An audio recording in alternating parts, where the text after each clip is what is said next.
Halo, saya Romo Gandhi. Kita ketemu lagi dalam Cerita Mogan. Teman-teman terkasih, kita masuki hari Minggu biasa yang ke-32. Dan kita akan merenungi dari Injil Lukas 20, 27 sampai dengan 38. Sekali peristiwa datanglah kepada Yesus beberapa orang Yahudi yang tidak mengakui adanya kebangkitan.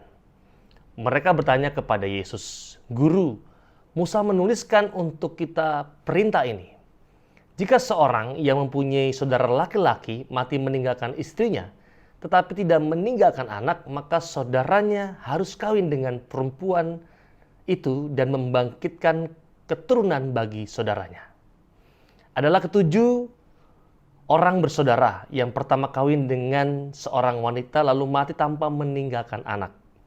Lalu wanita itu dikawini oleh yang kedua dan oleh yang ketiga, dan demikian berturut-turut oleh ketujuh saudaranya itu. Mereka semuanya mati tanpa meninggalkan anak. Akhirnya wanita itu pun mati. Bagaimana sekarang dengan wanita itu? Siapakah di antara orang-orang itu yang menjadi suaminya pada hari kebangkitan? Sebab ketujuhnya telah beristrikan dia. Jawab Yesus kepada mereka, "Orang-orang dunia ini kawin dan dikawinkan, tetapi orang yang dianggap layak mendapat bagian dalam dunia yang lain itu dan dalam kebangkitan dari antara orang mati, tidak kawin dan tidak dikawinkan. Sebab mereka tidak dapat mati lagi. Mereka sama seperti malaikat-malaikat dan menjadi anak-anak Allah karena mereka telah dibangkitkan." Tentang bangkitnya orang-orang mati, Musa telah memberitahukannya dalam nas tentang semak duri, di mana Tuhan disebut Allah Abraham, Allah Ishak, dan Allah Yakub. Ia bukan Allah orang mati, melainkan Allah orang hidup. Sebab di hadapan Dia semua orang hidup. Saudara-saudariku yang terkasih dalam Kristus, mungkin tema yang tepat yang saya mau ajak hari ini tentang pemahaman kebangkitan. Maka dalam kehidupan kita sehari-hari, bahkan dalam seluruh proses kehidupan kita, seseorang yang punya pemahaman yang tepat terhadap sesuatu atau tujuan yang tepat, maka pasti dia akan mengarahkan seluruh kehidupannya, seluruh energinya kepada sesuatu yang baik tersebut, pemahaman maupun juga dengan tujuan. Sebagai contoh, misalnya keluarga saya memahami tentang bagaimana pendidikan itu penting. Maka kedua orang tua saya saat itu waktu saya kecil, dia mencoba mempunyai tabungan itu untuk masa depan anak-anaknya terhadap pendidikan. Atau juga tentang kesehatan. Orang yang memahami bahwa kesehatan itu mahal dan juga penting, dia akan mencoba, walaupun dengan perekonomian yang tidak berlimpah, tetap menyisihkan uang, baik di asuransi maupun dalam berbagai macam cara, untuk uang ketika tiba-tiba dirinya, pasangan maupun anak-anaknya itu juga mengalami keadaan sakit. Nah, bahkan sebaliknya, kalau kita mempunyai pemahaman yang tepat dan benar tentang Ekaristi misalnya, bagaimana sumber dan puncak iman kita, maka seorang yang merayakan Ekaristi akan mencoba untuk memberikan yang terbaik. Karena apa? Dia tahu bahwa Ekaristi dalam pemahamannya itu baik sebagai sumber dan puncak iman kita sebagai orang beriman. Maka pasti dia menyiapkan segala sesuatu dengan baik pula, tidak terlambat ke gereja, bahkan datang jauh-jauh, mempersiapkan anak-anak dengan baik pula, sehingga dalam merayakan Ekaristi, dia dapat baik pula, dan juga pada akhirnya mempunyai sesuatu rahmat yang melimpah. Ini bagi orang yang mempunyai pemahaman dan tujuan. Tetapi kalau tidak, maka ini menjadi sesuatu yang memang tidak dianggap penting, bahkan mengarahkan terhadap pemahaman dan tujuan yang baik tersebut. Maka ada sebuah cerita. Ada seorang yang bernama Niko, itu bercita-cita hendak menjadi seorang dokter. Ia paham bahwa tuntutan untuk menjadi dokter tidak mudah. Butuh banyak yang namanya pengorbanan, baik material, dana, buku-buku, peralatan, maupun juga non-material seperti ketekunan, sebuah kesabaran, bahkan juga kepandaian. Maka karena tuntutan akademis yang begitu besar untuk menjadi dokter tidak ringan, maka Niko itu belajar terus-menerus dengan tekun. Ia tidak bisa hanya sekedar bersantai-santai saja. Dan sejumlah teman-teman mengejeknya. Menurut pandangan mereka, saat itu, masa remaja itu dalam pemahamannya seharusnya diisi dengan bersenang-senang, diisi dengan bermain-main, dan bahkan juga berpetualang, bukan berkutat dengan buku-buku yang tebal-tebal seperti Niko. Dalam anggapan mereka, pemahaman mereka, Niko telah kehilangan masa remajanya. Itu pemahaman dari teman-teman yang lainnya. Meskipun demikian, Niko mengabaikan suara-suara sumbang tersebut. Ia tetap fokus pada tujuannya dengan pemahaman yang baik itu, sebab menjadi seorang dokter baginya adalah profesi yang mulia, yang dibutuhkan oleh banyak orang dan dapat membantu banyak orang pula. Nah, teman-teman, kalau kita mau melihat dalam bacaan pertama dalam minggu ini, 2 Makabe 7, 1-2, dan dengan 9 sampai dengan 14, itu berkisah tentang 7 bersaudara dan ibu mereka. Mereka ditangkap oleh Raja Antiochus Epiphanes dan dipaksa untuk melanggar hukum Taurat. Meskipun disiksa dan berhadapan dengan ancaman maut, hati mereka tetap teguh. Bagi mereka, lebih baik mati daripada melanggar hukum yang mulia. Dan kita tahu bahwa kunci dari ketegaran mereka itu ternyata terletak pada iman akan kebangkitan. Mereka mengimani bahwa kesetiaan kepada kehendak Allah akan menghantar mereka, diri mereka, pada kehidupan yang kekal. Dan nilai kehidupan yang kekal tentunya itu sangat tinggi. Jauh lebih tinggi dibandingkan segala sesuatu di dunia ini. Karena itu, demi tujuan dan pemahaman yang mulia tersebut, mereka rela mengorbankan segala-galanya, bahkan nyawa mereka sendiri. Sementara itu, kita tahu dalam bacaan Injil hari ini yang baru saja kita dengar, Yesus dikisahkan berhadapan dengan orang Saduki yang tidak mengakui adanya kebangkitan. Mereka menyangkal adanya kebangkitan dengan mengangkat tradisi perkawinan Levirat. Anda bisa baca dalam Ulangan 25, 5 sampai dengan 10.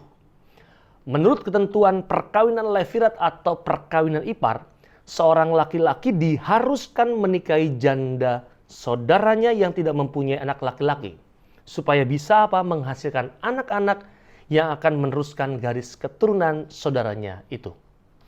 Di situ orang Saduki mempertanyakan, siapa yang akan menjadi suami dari perempuan itu pada hari kebangkitan? Maka menjawab pertanyaan mereka, Yesus guru kita menegaskan bahwa Allah bukanlah Allah orang mati, melainkan Allah orang hidup. Dan kehidupan surga jangan disamakan dengan kehidupan di dunia ini. Sebab di sana segala sesuatunya nanti akan diperbarui. Dan berbicara tentang perkawinan tidak lagi relevan. Sebab dalam kehidupan yang kekal, kita pada akhirnya meraih tujuan utama kita diciptakan oleh Allah, yaitu hidup bersama dengannya dalam kerajaan surga dengan kedamaian. Dan hal-hal duniawi jangan diterapkan dalam kehidupan surgawi. Itu kurang lebih bagaimana cara memahami bacaan-bacaan dalam minggu ini. Maka saya mau mengajukan ada sebuah hal yang bagi saya menarik, sebuah kalimat atau kata omne vivum e vivo, yang artinya semua kehidupan berasal dari kehidupan. Semua kehidupan berasal dari kehidupan. Hal ini sebetulnya sebuah kutipan yang mau hendak menegaskan adanya kehidupan yang benar-benar sejati, yang benar-benar hidup. Maka ajakannya kita diajak untuk apa? Bikin hidup lebih hidup. Yang mau mengalami yang namanya kebangkitan setiap harinya. Sebuah kebaruan terus-menerus setiap harinya. Maka bersama dengan awal hari baru ini, ada pun 3 arti dasar kebangkitan. Antara lain yang pertama adalah kebangkitan adalah pembebasan atas dosa. Nabi Hosea dan Yeskiel menggunakan simbol kebangkitan untuk menggambarkan pembebasan Israel atas dosa. Anda bisa baca dalam kitab Hosea 6, 3, Yeskiel 37 ayat 1. Maka artinya kita diajak untuk bertobat, untuk hidup yang baru, dan terbebas dari jerat dan kungkungan dosa-dosa yang seringkali melingkupi kita. Itu yang pertama, pembebasan atas dosa. Yang kedua, dasar kebangkitan adalah masuk ke rumah Bapa. Daniel mengajarkan bahwa semua orang bangkit setelah mati. Tapi yang benar-benar bangkit adalah orang baik yang masuk surga. Sedangkan orang jahat akan mengalami hukuman atau dihukum. Dalam kitab Daniel 12 ayat 2. Artinya kita diajak jelas untuk berbuat baik. Sehingga lulus tes fit and proper. Layak dan pantas untuk masuk surga ke rumah Bapa yang penuh kasih dan juga penuh dengan kedamaian. Itu yang kedua, masuk ke rumah Bapa. Arti yang ketiga, kebangkitan adalah hidup abadi setelah kematian, hidup abadi setelah mati. Makabe mengajarkan bahwa ada kebangkitan orang mati dalam 2 Makabe 7, 9, 11, 14, dan sebagainya. Kita juga meyakini bahwa ada hidup setelah hidup di dunia ini. Maka orang Jawa bilang tentang hidup di dunia adalah urip mung mampir ngombe. Yang artinya hidup ini hanya numpang minum. Dan kita diajak untuk selalu berjaga-jaga. Selalu mempersiapkan hati, budi, dan diri sebaik-baiknya sebagai apa? Sebagai bekal untuk hidup dan masa depan kita nantinya. Maka jangan takut akan mati, tapi takutlah akan hidup setelah mati.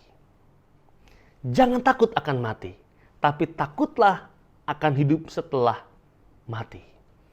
Maka pertanyaan reflektif dalam pemahaman tentang kebangkitan ini, sudahkah kita bertobat, berbuat baik, dan selalu berjaga-jaga hari ini?